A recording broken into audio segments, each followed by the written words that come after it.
All right, how's it going, lads? We're back again for another discussion on One Piece and things like that. I know I missed last week, and my dearest apologies. Just stuff was going on, so we're gonna kind of cover both in a bit, bits and pieces. We're changing up the style a little bit. I know I keep saying that every now and then, but I just wanted to get a little bit of housekeeping out of the way before we get into the review and just discussion in general. So now the One Piece episodes, these where I talk about One Piece and the newest chapters and things like that, will also be on Spotify as part of the Tea Talk Spotify section. I was thinking of how to mix them in with the podcast generally, and it was like they're kind of similar format, and I can just have it as a themed episode. So I am gonna treat it more like that as well. So it is gonna be more kind of wavy, I suppose, the best way to put it.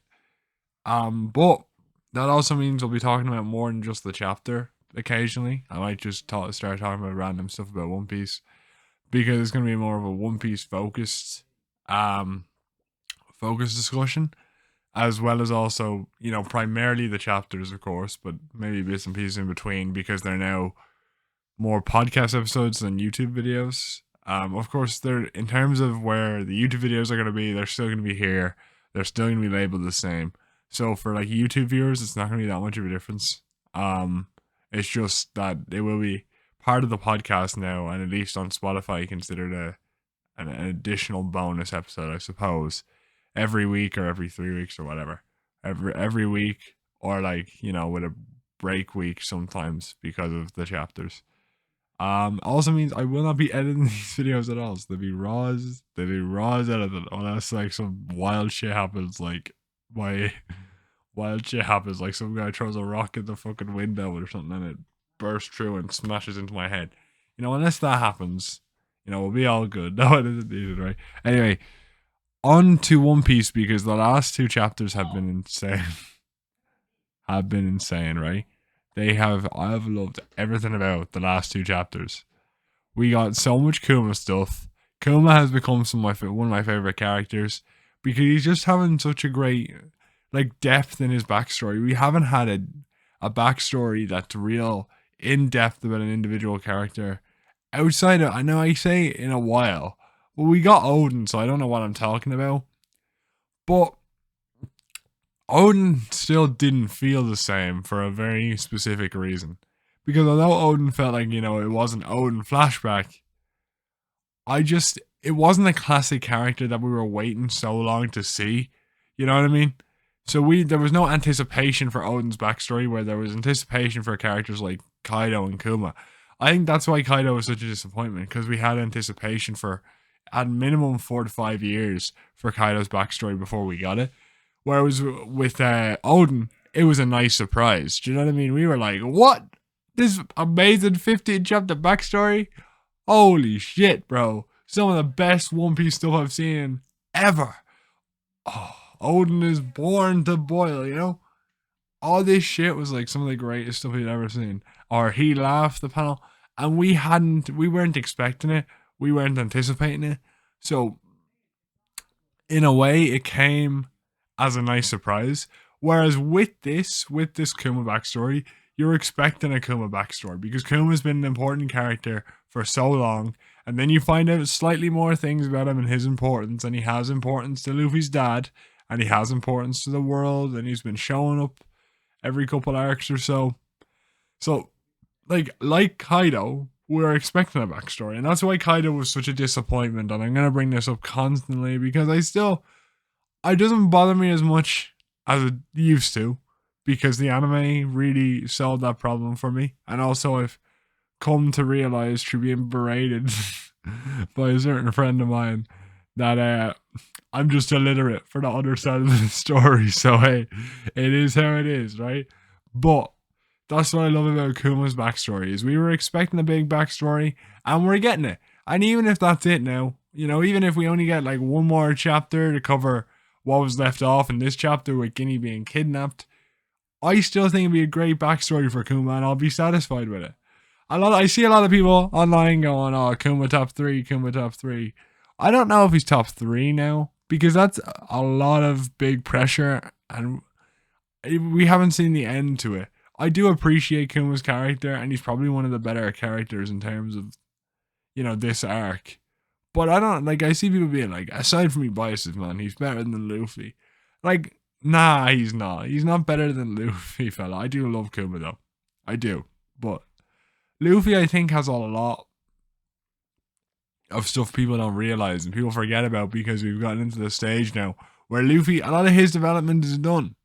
It's mainly physical development now. He's had his development, he's had his big tragic moment, and he's going to just get small bits of development as the series goes on. But he's still fantastic. I do love Kuma though, alright? Let's not shit on Kuma because Kuma is brilliant here. Everything about him, from taking nothing happened like it's nothing every single week. My man is doing God's work. He really is. Like, it's very hard to betray a really good holy person in today's day and age. A lot of people betray him. Like, a lot of people have very distinct biases against the whole holy person, and to betray a holy person in a manga like One Piece in a way that's just super positive, especially with the conflicting betrayals of gods and devils in One Piece. It is nice to see because Kuma is just what you'd expect from a really, really good person. Like that ideal, whenever people talk about religion, obviously, we talk about the corruption in religion. But the basic idea of religion and just being a decent person, even just how we're raised, is just to be a good person, If someone's always looking over your shoulder, you gotta be a good person. And Kuma embodies that. No matter what, he's always trying to be a good person. And I think we need that a lot of the time. And it's nice to see Oda portray it in a really interesting way. Because poor Kuma has been battered and bruised his entire life. And I think showing the brutality of his life, man, is in subtle ways, it's just been brutal. But he's such a positive little man, bro. I love the guy. I really do. But I also, speaking on some of the God Valley stuff, I'm not gonna lie, I do, with all the stuff that's been revealed with Dragon being part of the Navy and things like that, and Garp obviously looking wham for God Valley. We got Garland showing up again. We got Rocks not making an appearance, but we do see a silhouette and him jumping ahead. But we get some interesting reviews or interesting perspectives with this Rocks pirate thing. Garciola, the grandmother of Boa. I'm just gonna call her the grandmother of Boa. The old person from Amazon Lily was part of Rocks, which I think is mad interesting. And that whole spread with the Rocks pirates, super cool, super cool. I also think, the way in Wano we were talking about Shiki coming back as the big final villain to take down, to even if they succeed in the raid, there's gonna be a big final showdown with Shiki or whatever. People were saying he's the lurking legend.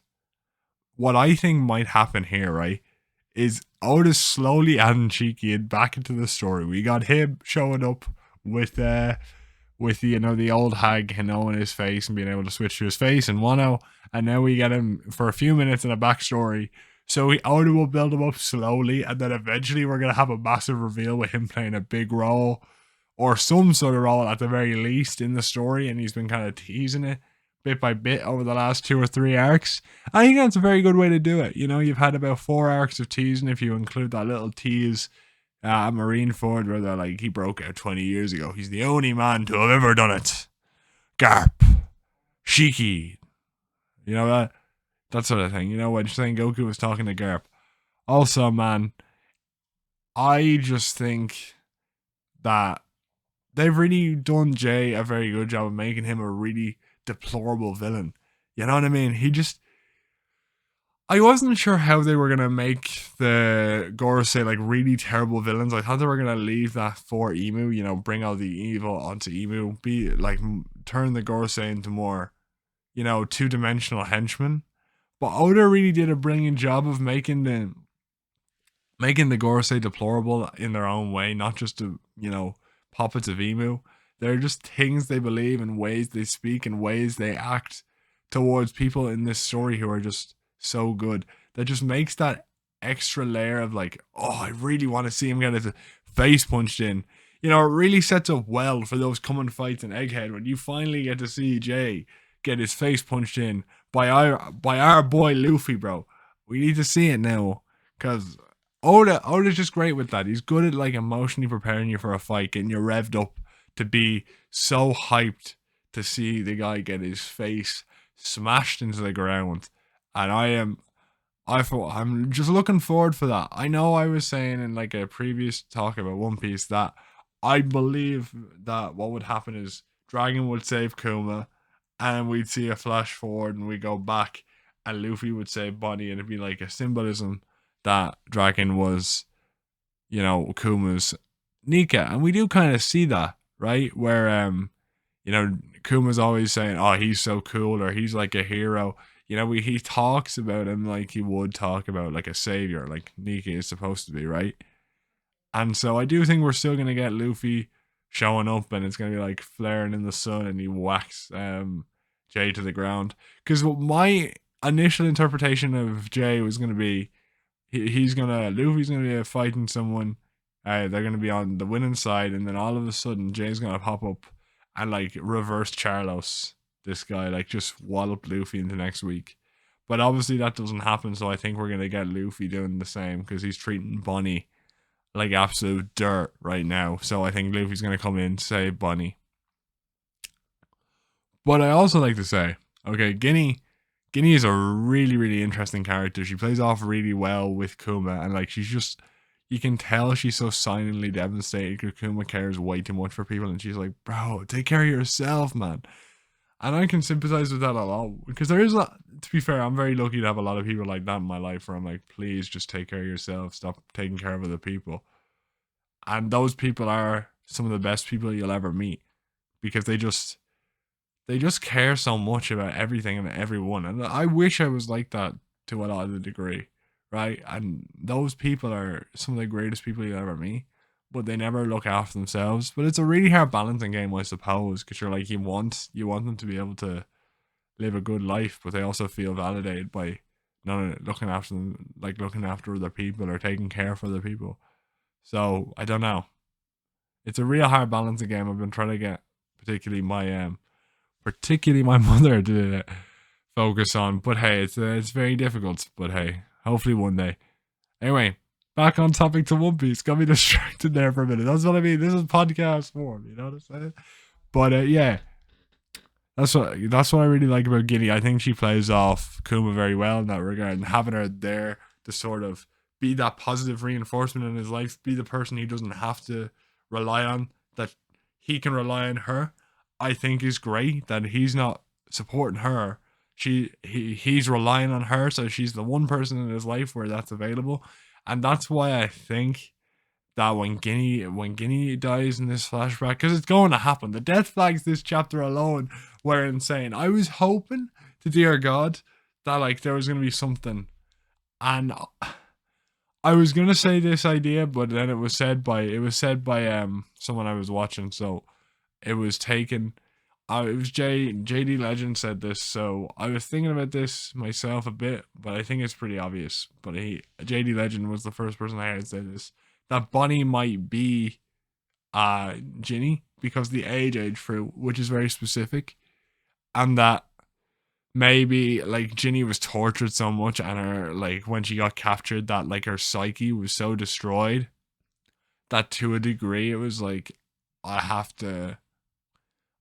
to just wipe her memory completely and pretend she's like my daughter and just let her live a happy life and not tell her who I am, not get her involved in my life again because I was the one who caused her this pain, and by not involving her in my life again like that, I will be able to give her a life she truly deserves.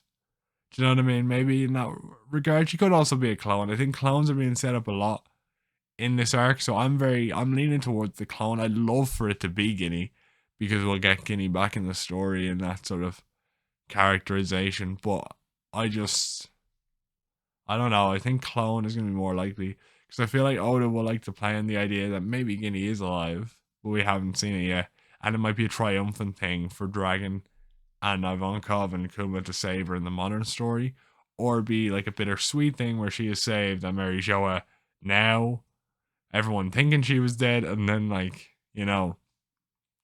Dragon and Ivankov save her, and it's like she has to react to Kuma's death, and she sees Bonnie and how she reacts with Bonnie. I think that'd be an interesting way to end off Bonnie's character arc later on in the series. But I also think the idea of her actually being Bonnie and only figuring that out, only coming to terms with who she actually is after Kuma dies to protect her in this arc at some point, would be fascinating to me. It really would. I think Oda is building up this Bonnie and Kuma stuff really well. Like I know I said he's not gonna be top 3, but he could be. He could be. Oda really does just do these fantastic things with characters, Like, I think also we gotta understand as well, because I'm fairly negative a lot of the time with Wano now when I talk about it. Like, I loved Wano. I did. I loved it a lot. But Oda can just change his style so much. Do you know what I mean? Like, he can go from doing like long form, massive story arcs where most of the information is taken from the direct pages where you have to read between the lines, or they have massive, fantastic flashbacks. Like, I just think I think I fall into this trap myself where I expect Oda to tell his story a certain way, and when it doesn't happen that way, I'm kind of disappointed. And I think Egghead obviously is my ideal way of being told a story about a character, because I don't have to because it's not that much of like reading between the lines, I suppose, like it was with Kaido. But you do have, even if you do prefer just interpreting characters and less concrete characterizations, the idea of like everything in this Kuma backstory has been absolutely wonderfully executed. As I said before, that particular scene of Kuma crying was so beautiful. It was unbelievably fantastic. It was a gorgeous scene. In fact, it was. And then obviously we got a bunch of stuff. That speech with Saturn being like, whose value is by their birth? You know what I mean? Oh, it's absolutely beautiful. Kuma is going to be a fantastic character. But talking about Kuma for a bit, because we've talked about him a lot in this. And I don't know if any of this is coming true. My brother, the new Fortnite map released there today, so my brother's just screaming. So I don't know what's going on. So I apologize for the language. Network TV host style here. I apologize for the language. Um, but yeah, with that though, I really love Dragon. You know me, I talk about Dragon so much. I'm literally, I'm having his babies. Dragon's my hubby boy. Dragon's my hubby, and he's coming to real life just for me. You know what I mean? I talk about him so much. It's gonna happen at this point. But Dragon is just, that's what I'm talking about with the intrigue. I'm so intrigued about Dragon. If they don't give him a proper backstory, I would be pissed. But he's getting to the stage now where we're getting little bits of information. We confirmed that he was a Marine, finally. And this is what I'm saying, alright? You're going to see, I'm going to talk about this. This is going to be my new agenda. I've had agendas going. I have the Blackbeard kill the Celestial Dragon agenda going on. I think that's my main one, isn't it? That's going on. And then, that isn't Shanks, by the way. It's the foreshadow, him killing Shanks. But yeah. Anyway, and then this one with him being a Marine, or him, God Valley being like his inciting incident, is my big thing here. I think Dragon had a confrontation with Zebek. He saw the Marines trying to stop Zebek, trying to stop the massacring of civilians, and he actually fought Zebek, and they fought. You know the way when Luffy fights his opponents, like when he fought Katakuri, they were able to basically chat through their fists, right? By the time the fight was over, Katakuri had basically gone over to Luffy's side and was assimilated with Luffy's ideals. I think Zebek's going to have that effect on Dragon. We're going to have a fight, a much shorter fight. We might even not get to see the fight. It might just be like 2 or 3 panels. But throughout this, and they're going to have a discussion in between, Dragon is going to realize that he cannot do any justice within this system, and that the ways Zebek is going about this, he needs to continue what Zebek is doing, or make it more efficient and do it in his own way.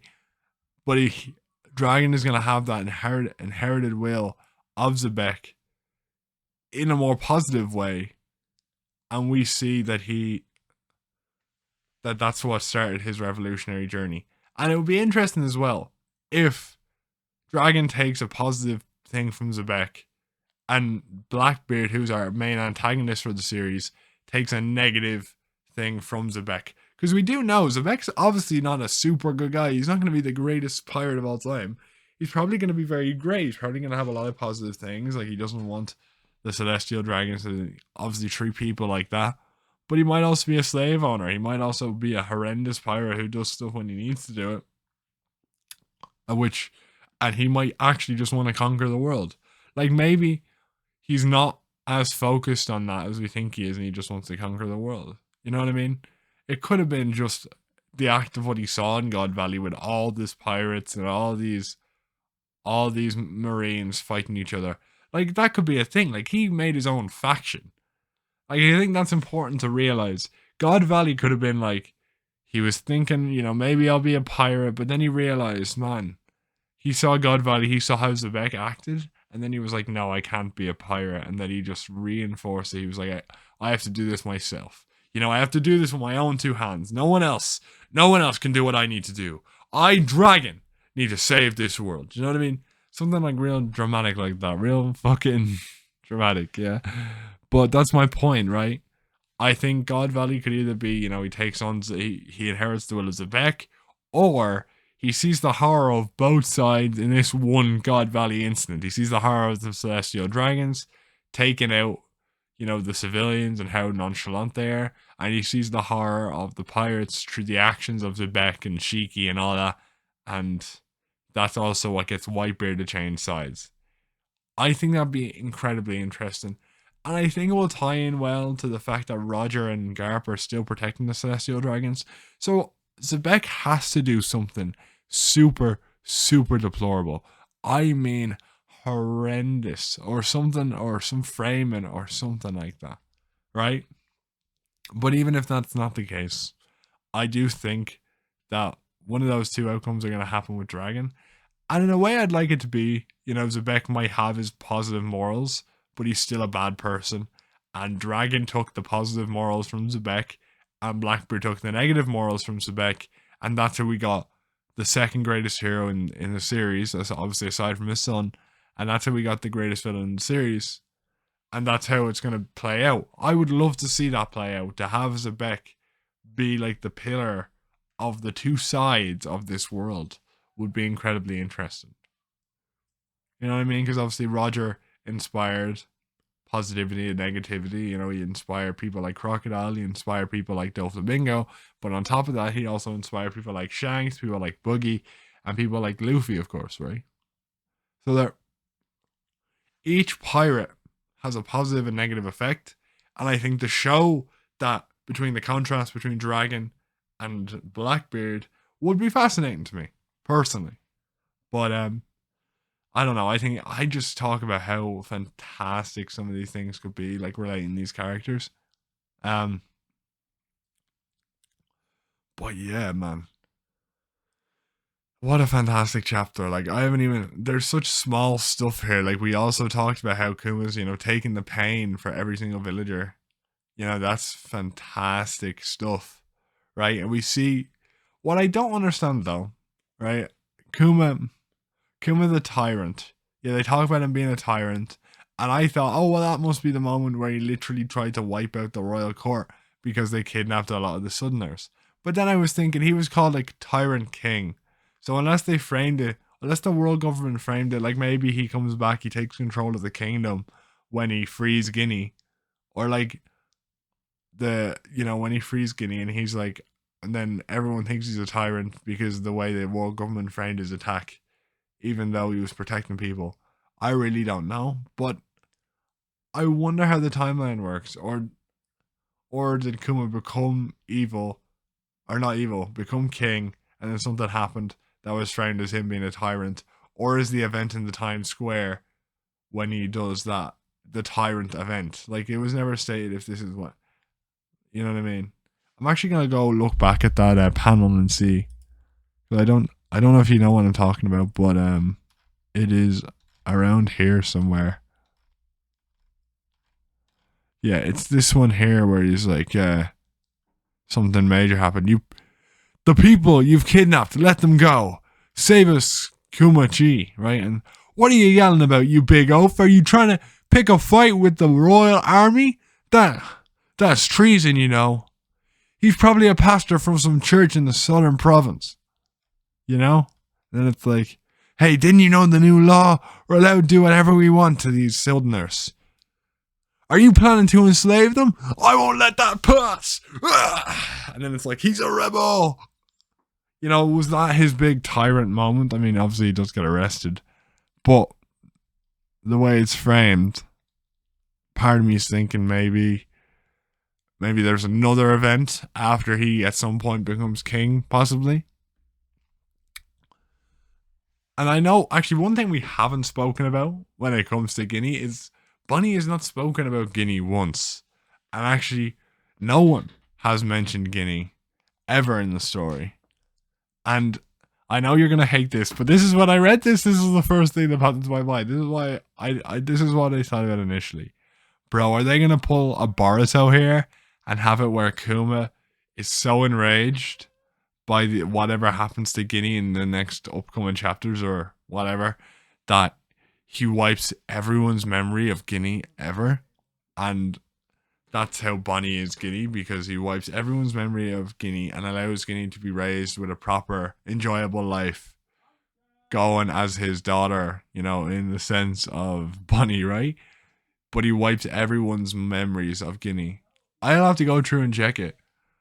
But, like, it'd be weird, though, because I'm sure Oda will pull it off better, but it would not be insane, because the Boruto fans would go insane for that. People would be like, look, Oda's copying Boruto. Oh, wow, look, even your goat is copying Boruto. But I do think it'd be funny. But I think that's what's great about this particular plot point is there's so many ways it could go. It has you thinking every single time. I don't know, I feel like the clone stuff is being set up as a red herring. But I also like the idea that maybe Guinea is still there, still being tortured for whatever reason, and maybe that's how they made the clones. And maybe he couldn't protect Guinea, but he could protect the clone. And then during the invasion of Marijoa that happens at some point, you know, they save Guinea and Kuma's already dead because he had to protect Bunny. But so it's a bittersweet moment that's positive for Ivanka, positive for all them. And we get to see her reaction to Kuma's death, but also have something left that it inherits his will in Bonnie, who is, you know, in some way her daughter, right? And I think that would be an interesting way where Kuma in this arc gets to, you know, reconcile with her father and come to terms with her father's existence. And then in the upcoming arc, she'll get to reconcile with the person who she will hopefully figure out is her mother in a sense, or like her, what would you call it? Parental DNA. I don't know, something like that. My DNA provider. Oh my god, you know what I mean? In the sense of cloning, what do you call it? The clunter, and the some, I don't know. All right, that's the parental name for a clone parent. The clunter. There we go. That's not a word. You see, I'm not even great at making up words. That's how fucking terrible I am at this. But yeah, you know what I mean? Like, that's something like that I think would be really emotional at some point. I don't know. Again, I could be talking in my arse. I do this a lot. But I just think it'd be fantastic. And I do think we're going to continuously get blue balled about God Valley throughout this arc. I feel like it's just going to happen. Because we're going to get like a chapter with like half a God Valley here, half a God Valley there. And it's just going to happen here and there. We might get a full God Valley flashback throughout the arc. I feel like this arc might be a wee bit longer than we're expecting. But I think Kuma has to die. It's showing up here. He's going to save Bunny and die, and the dragon's going to show up on the island enraged, and he might end up just wiping the entire island. I think that'd be crazy. To show Dragon's strength, to have him wipe the island would be unimaginable. That would be insane though, wouldn't it? I'm actually looking forward to this straight up. I can't wait to see what happens. I really can't. And I say it constantly, but I want Dragon to show up for the final chapter of the year. Just show up behind Jay Garcia, enraged at Kuma's death, and just that panel. I think is it's gonna be amazing, lads. You gotta get hyped for me. We gotta write letters to Oda. We gotta get it. We gotta hold it. We gotta get him to do this. I was gonna say we gotta hold him at gunpoint, but to be fair, that's not a good joke because some people will take that seriously. I forget how Twitter is, bro. You know what I mean? Twitter be like, you're talking serious. Let's do it. And I'm like, I didn't start this. This was a joke. People took it seriously, bro. Don't. It's not me. It's not me. Please. All right. With that being said, I'm going to leave it here for today because obviously I'm going a bit off the rails. So thanks for listening. I hope you enjoyed. And with that being said, have a fantastic day. And yeah, I realize I'm incorporating this into the Tea Talk podcast, and I still haven't got tea with me. But you know what? We have some water, so that's gonna have to do.